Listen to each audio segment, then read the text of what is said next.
इस्लामाबाद और पाकिस्तान अभी तक ख़तरे से बाहर नहीं है। उसकी वजह यह है कि हमारा जो वैक्सीनेशन प्रोसेस है वो बहुत ज़्यादा फास्ट नहीं है as compare to other countries. अगर तो हम अपने आप को 100% कर लें, जैसे इस्लामाबाद के अंदर हमने मोर देन 60% पॉपुलेशन को वैक्सीनेट कर लिया है, तो अगर पूरा पाकिस्तान भी जल्द अज जल्द 60-70% वैक्सीनेट हो जाए फिर तो हम ख़तरे से बाहर चले जाएंगे।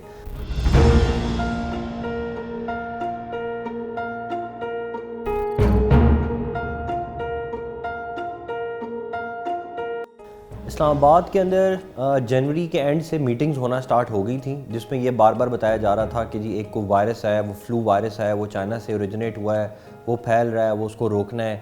और हम मीटिंग्स में जाते थे एज रूटीन में, इस्लामाबाद एडमिनिस्ट्रेशन जाती थी कि यार ये तो हेल्थ वालों का काम है। और आहिस्ता आहिस्ता वो फरवरी के एंड में उस मीटिंग्स में ये होना शुरू हो गया कि आप क्वारंटीन्स बना लें। और हमें ना ये वर्ड का मतलब पता था, ना हमारे किसी लॉ में हमने कभी सुना था कि क्वारंटीन्स क्या होती हैं, कैसे बनाई जाती हैं, उसके क्या प्रोटोकॉल्स हैं। और फिर उन्होंने कहा कि जी हम एकदम डिसाइड हुआ कमांड एंड ऑपरेशन सेंटर्स के अब हम लॉकडाउन्स करेंगे। इतनी ज़्यादा तेज़ी से चीज़ें चेंज हो रही थी कि by the end of March we had no idea what we were getting into. हर तरफ से कुछ कोई डायरेक्शंस आ रही, कोई डायरेक्शंस आ रही हैं, ख़ुद भी हमें क्लैरिटी नहीं थी। तो ये एक बहुत बड़ा चैलेंज था और हुकूमत ने फैसला किया कि ये एडमिनिस्ट्रेशन जो है, डिस्ट्रिक्ट एडमिनिस्ट्रेशन, ये ही फोकल लीड लेंगी, डीसीज़ ही इस पर सारा काम करेंगे। मतलब ये काम मिनिस्ट्रीज़ को नहीं दिया गया, या टेस्ट डिपार्टमेंट्स को नहीं दिया गया, ये लाइन डिपार्टमेंट्स को नहीं दिया गया। डिस्ट्रिक्ट एडमिनिस्ट्रेशन को ये सारा टारगेट दिया जाएगा कि टेस्टिंग भी आपने करनी है, एसओपीज़ भी आपने करने हैं, लॉकडाउन्स भी करने हैं, क्वारंटीन्स भी बनाने हैं और इन्फोर्समेंट भी करनी है।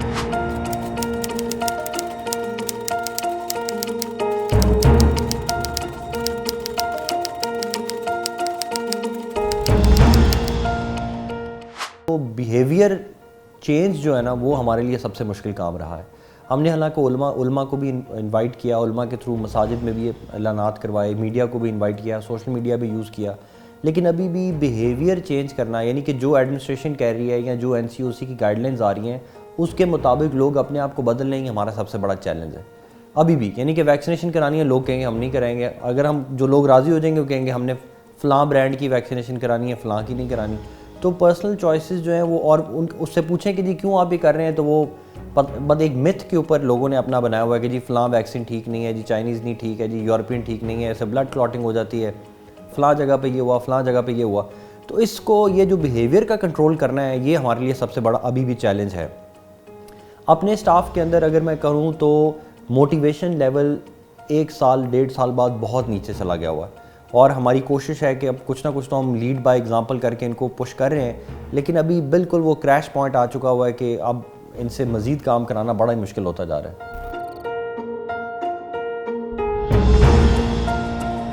कमांड सेंटर जो इस्टेब्लिश हुआ उसकी तरफ से हमें डायरेक्ट गाइडलाइंस आना शुरू हो गई, और फिर अल्हम्दुलिल्लाह पाकिस्तान इवेंचुअली तो एक मॉडल कंट्री बन के उभरा। जितना कम नुकसान पाकिस्तान में हुआ है शायद दुनिया में और किसी मुल्क में इतना कम नहीं हुआ। और जितने रिसोर्सेज हमारे पास, तो डिस्ट्रिक्ट एडमिनिस्ट्रेशन को एक्स्ट्रा फंड्स नहीं दिए गए, उन्हीं रिसोर्सेज के अंदर से मैनेज करना। लोग ऑस्ट्रेलिया की मिसाल देते हैं, तो ऑस्ट्रेलिया तो पाकिस्तान हर 4 साल बाद अपने अंदर एक नया ऑस्ट्रेलिया पैदा कर रहा है।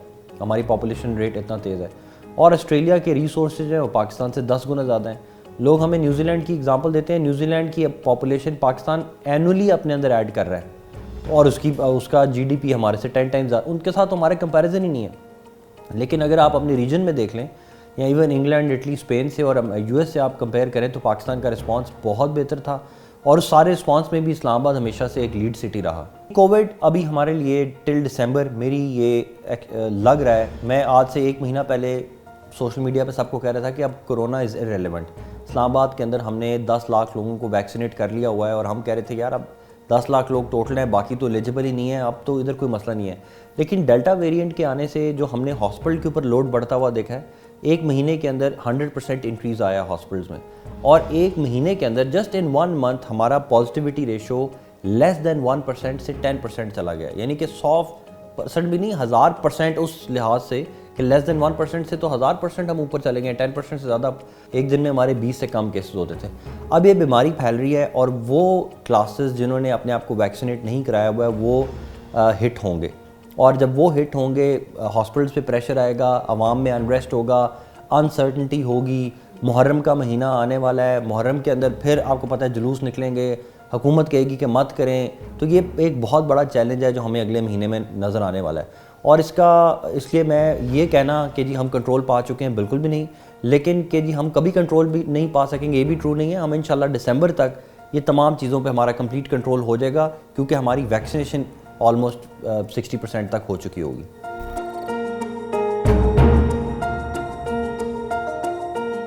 सिटी एडमिनिस्ट्रेशन का सबसे प्राइम काम यही है कि वो लोगों से कनेक्टेड रहे। जो सिटी एडमिनिस्ट्रेटर लोगों से कनेक्टेड नहीं हो सकता, वो सिटी का निज़ाम नहीं चला सकता। इसलिए कनेक्टेड होना सबसे ज़्यादा इंपॉर्टेंट है। पूरी दुनिया के अंदर अगर president of United states of America is on Twitter, तो इट मीन्स कि ये कोई मजाक नहीं है, इसकी यूटिलिटी है। हमारे प्राइम मिनिस्टर भी हैं, हमारे तमाम ब्यूरोक्रेसी सीनियर है। इंग्लैंड की home secretary is on Twitter, England का cabinet secretary is on Twitter. तो दुनिया के हर जगह में सिविल सर्वेंट्स आ रहे हैं, इसके ऊपर सोशल मीडिया के ऊपर आ रहे हैं। पर्पज़ यही है कि आवाम को बर वक्त जेन्युइन इन्फॉर्मेशन बताई जाए। जैसे फॉर एग्जांपल आज हमने इन्फॉर्मेशन रिले की है कि रावल डैम का स्पिलवे हम खोल रहे हैं, तो अब ये करेक्ट इन्फॉर्मेशन है, वरना फेक इन्फॉर्मेशन मूव करती रहेगी, नहीं खोल रहा जी, नहीं खोल रहा है, और वो खुल गया और खुदा न खास्ता कोई अंदर बह जाए। तो करेक्ट इन्फॉर्मेशन रिले करना और उसके बाद जेन्युइन जो फीडबैक है वो लेना कि एक्चुअली आवाम क्या चाह रहे हैं। तो उसी प्रोसेस को हम आगे लेके चले। फिर उसको हमने कंप्लेंट रिड्रेसल में भी चेंज कर लिया, यानी कि फीडबैक भी मिलता है, साथ साथ हम कंप्लेंट भी रिड्रेस कर देते हैं। और उसका फ़ायदा ये हो रहा है कि हमें अपने काम में मुश्किल तो बहुत आ रही है, क्योंकि ट्रोलिंग बहुत ज़्यादा हो जाती है, पेड अकाउंट्स बहुत ज़्यादा हैं, लोगों के अपने एजेंडाज़ हैं।